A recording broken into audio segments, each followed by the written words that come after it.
ঈদের আর মাত্র কয়েকদিন বাকি, প্রস্তুতি চলছে শেষ সময়ে। পশু কোরবানির জন্য দা, ছুরি, বটি শান দিতে ব্যস্ত হয়ে পড়েছেন ফেনীর কামাররা। কেউ আনছেন পুরনো দা ছুরি, আবার কেউ বা নতুন কিনতে ভিড় করছেন কামারের দোকানে। সামনে কোরবানি আসে তো 8 থেকে 10 দিন পরে, সেজন্য বাসায় কিছু পুরাতন কিছু দা, ছুরি, অন্যান্য যন্ত্রপাতি ছিল, এগুলি একটু ধার করার জন্য কামারের দোকানে আসছি আর কি। ফেনীর শহর ও গ্রামাঞ্চলের কামারদের মাঝে এখন উৎসব মুখর ব্যস্ততা। সাধারণ সময়ে যেখানে এই দোকানগুলোতে তেমন কাজ থাকে না, কোরবানির ঈদ সামনে এলেই সেই চিত্র পাল্টে যায়। কামারেরা আগুনের চুল্লি চালিয়ে দিনরাত কাজ করছেন, ঘাম ঝরাচ্ছেন এক নাগারে।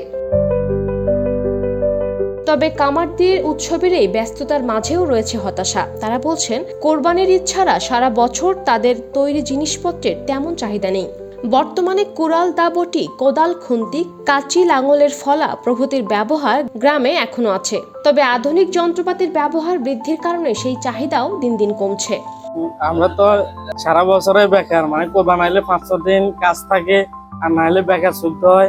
এই বছর তো আরো জিনিসপত্রের দাম আরো বাড়ছে, কাঁচায় কয়লার দাম বাড়তি, মানে শ্রমিকের দাম বাড়তি, এতে করে আমরা মানে হিমশিম খাইতেছি, কিন্তু সরকার থেকে আমরা কোন রকমের সহযোগিতা পাইতেছি না। কামারদের অভিযোগ, উৎপাদন খরচ বাড়লেও তারা ন্যায্য মূল্য পাচ্ছেন না। বিশেষ করে কয়লার দাম কয়েক গুণ বেড়ে গেছে। এই কয়লা কামার শিল্পের অন্যতম উপকরণ। অনেক কামার বলছেন, এখন আর আগের মতো লোকজন আগাম অর্ডার দেন না, বরং ঈদের আগ মুহূর্তে হঠাৎ চাপ বেড়ে যায়। এতে একদিনে মানসম্মত জিনিস তৈরির সময় পাওয়া যায় না। অন্যদিকে মজুরি থেকেও বঞ্চিত হন তারা।